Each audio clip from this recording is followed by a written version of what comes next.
Tonight here at News 5 at 10, we're taking a closer look at the issue of panic defense. News 5's Colette Bordelon tells us how exactly that tactic could be used and why the bill and those behind the bill say there needs to be a federal change on the books. With the signature, Governor Jared Polis bans a type of argument from Colorado courtrooms. I think about myself as a young LGBTQ person growing up in rural Colorado. It's why Daniel Ramos of One Colorado met us outside the state capitol.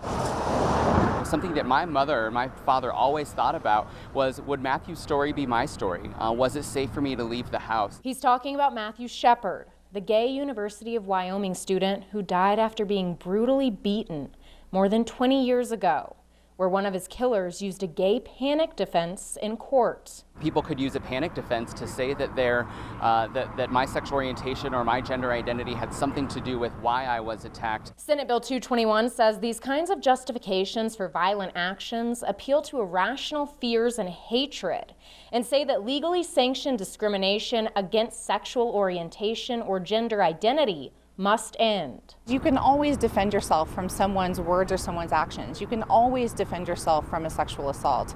What you can't do is say that you were reasonably afraid of someone simply because of the fact of who they love or who they are. Amanda Gall from the Colorado District Attorney's Council helped write the bill. Colorado is working hard to be on the right side of history. Throughout the country so far, there have been 10 states that banned gay or trans panic defenses. Colorado is the 11th.